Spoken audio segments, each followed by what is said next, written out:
Thanks for coming to 1500ESPN.com or on YouTube or wherever it is that you're watching this video. Thank you for coming. We're going to talk about the Vikings Cowboys game. This is Matthew Coller. This is Derek Wetmore. Sam Bradford bouncing back from a rib injury. Impressive second half, I thought. We'll talk about that. We'll talk about the defensive dominance against the Cowboys. And then also the refs. Did the Vikings get jobbed today? Let's start there because Brian Robinson wanted to start there. He blew up in the locker room afterwards, basically saying he's sick and tired of the officiating.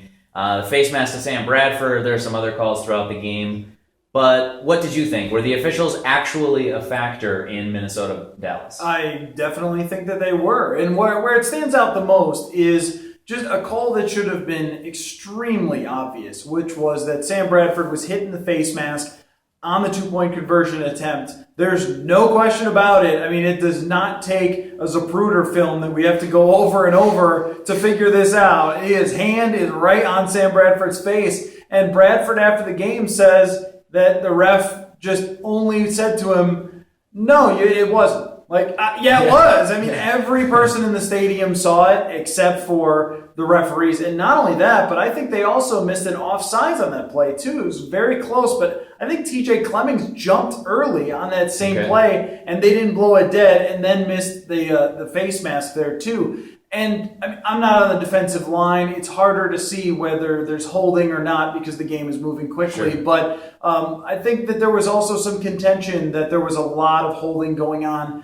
throughout the game as well, which maybe when you have the league's best offensive line, you get away with a little bit more. But yeah, it wasn't just that one play, but that's the one that sticks out. And it's nothing new in the NFL. I think that there's probably been 30 teams that have walked home at some point this year, if not all 32, and said, man, we needed better from the referees today. It's a big issue, and it's going to continue to be a conversation. So is Thornton Harvey Lee Oswald in that case? If he's the null. If Sam Bradford's JFK? Yeah, okay. He's the null. I wanted to make sure that I had those roles straight. Yeah. I guess let's talk about Bradford or JFK in this. Well, let's stick with Bradford. He had more to do with the Vikings Cowboys game. I think so. Yes. I'm not entirely sure. Okay, so he leaves in the first half after, there's time winding down in the first half, and Shaun Hill comes in, and he's licking his fingers and throws a pass and takes a sack, and that's all she wrote for Shaun Hill.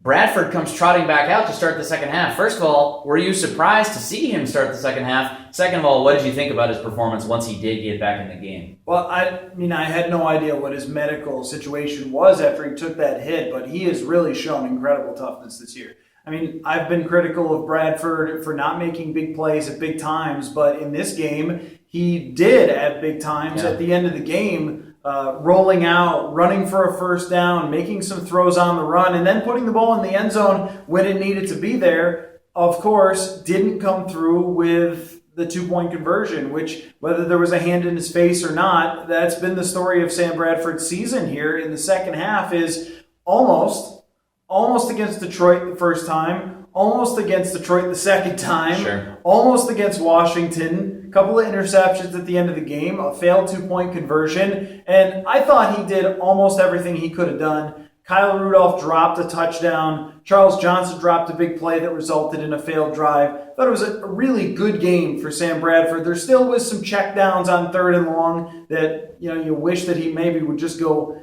huck it down the field rather than take a chance rather than checking down. But they did go down the field quite a bit more in this game, and I thought he gave them an opportunity to win, but some other mistakes really blew it.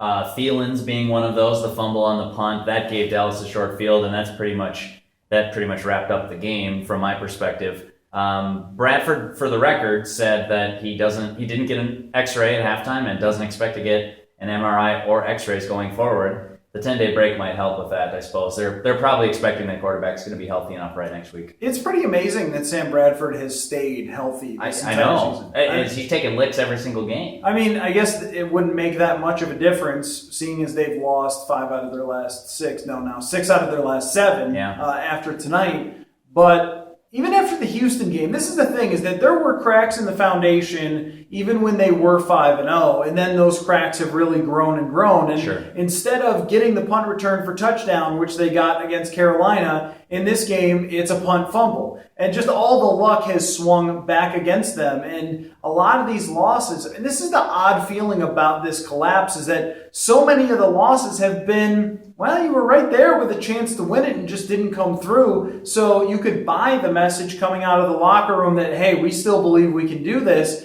And, now you're at the point where it's 6-6, where it's a much harder sell, even with a pretty easy schedule coming up. Yeah, even if they win out 10-6, you need some help probably at that point. That's the case. We'll talk about that in a second, what their maybe playoff chances would still look like after tonight's loss. But the defense, man. I mentioned that Adam Thielen fumble, short field, touchdown Des Bryant on the first play. Short of that, defense I thought looked amazing. Danielle Hunter, Brian Robinson, Everson Griffin, the list goes on of some really great plays. In fact, there are only two that I can think of where you'd say, if you're the Vikings defense, well, I'd really like to have that one back. It was the Des Bryant catch and the Ezekiel Elliott run. What did you think overall of the Vikings' performance, and is this the same group that we saw the first 5 weeks of the season? I mean, if you consider that at one point Dallas got the ball at the 11-yard line of Minnesota because of Thielen's fumble. So throw that out. I mean, when you're only asking to go 11 yards, I'm not putting that on the defense. Then they gave up 10 points, more or less.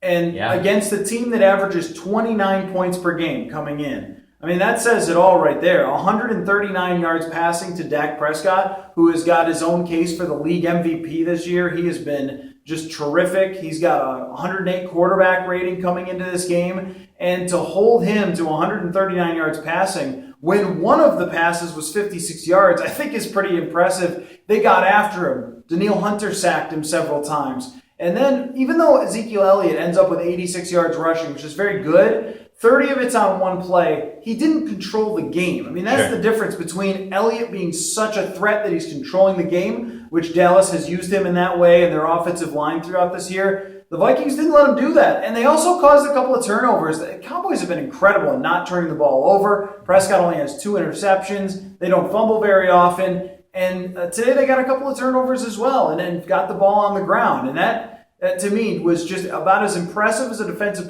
performance as they put on all year. And they were just let down. They were just let down by their offense and special teams. Yeah, this is the first time they've reminded me of that since before the Philadelphia game, right? I mean, it's been a bit of a step back. We talk about the offensive line struggles and the offense generally not being able to score points, and also the luck swinging back against them. But I also think it's fair to say the defense had taken a small step back in the past couple of weeks. And today we saw them back in their form.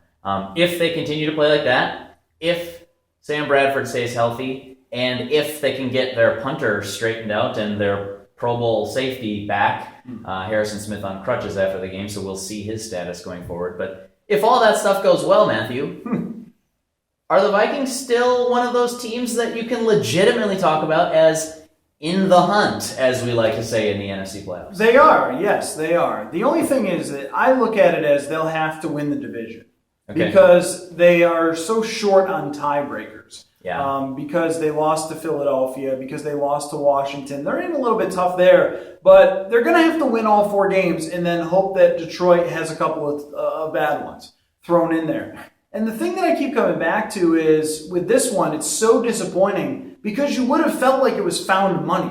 I mean, the way we were looking at this game was, okay, you're going to lose to Dallas probably, and then you face the Jaguars, and you face Indy, and then you face the Packers and face the Bears, and those are all beatable opponents. Yep. Although the way Aaron Rodgers is playing recently is not like he was playing against the Vikings in Week 2. Yeah. But those are all beatable opponents. You're probably going to lose to Dallas, so we're kind of already looking forward there in terms of the playoff scenario. Win this one, and then you feel like you almost even have a little wiggle room to blow a game somewhere, and you could still get 10-6, and you could still make the playoffs. But here's the thing, though. I know you're going against Jacksonville. I know it's Indianapolis. We'll see if Andrew Luck's back. And I know that the other 2 teams in the division are not that good.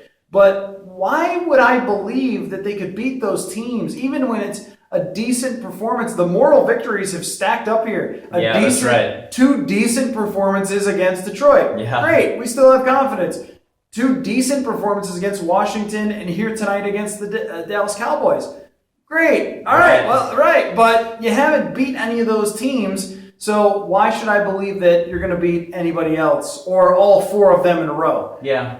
But counterpoint, they were close. They are playing really well on one side of the ball, which the first 5 weeks are any indication would be enough for them to get rolling. And you mentioned having beaten Dallas would have been like found money. I think it'd be a little bit more than that, because not only are you talking about the mathematics of a win going in the win column, but what this would have done for that team's confidence. If they had beaten the Dallas Cowboys, who marched in here 10-1 and nobody gave the Vikings a shot, for them to go blow for blow with the Dallas Dak Prescotts and end up with a KO at the end, I think that would have been bigger than just one victory, because then for the rest of the season, no matter what happens, if we beat the Cowboys, we can do anything. Yeah, and we've tracked their confidence-o-meter all over the place this year. Oh, man, it's been on a wild ride a little bit. Yeah, and if we were talking about the confidence of this team to come into a home game without their head coach, Mike Zimmer, having emergency eye surgery, Mike Prefer has to fill in,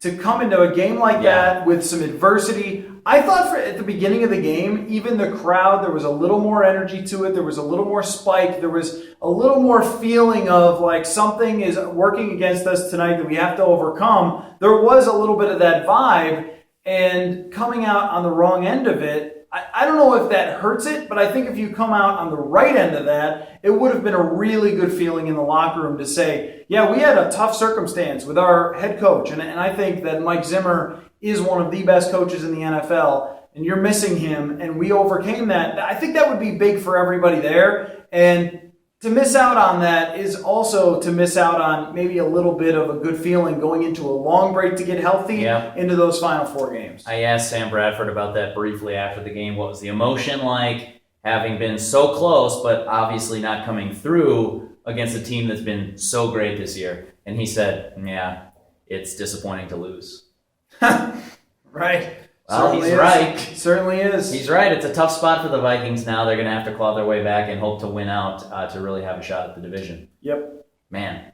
It's not a great spot to be in after, and we keep going back to this though, but at one point it's 5-0. Right. And you're looking at the schedule and you're saying, gosh, just go 500 and you are, golden pretty much. And then purple and golden? Yeah. The Coller Rush unis. Oh. We didn't get to that. I don't even want to be that guy who just hates the Coller Rush unit because, it's just such an easy take. Look at these. But body slam. It's bad. And I think we just spent too much time on this video making deep cut JFK assassination references against the Dallas. Yeah, that's right. How about that? Wow.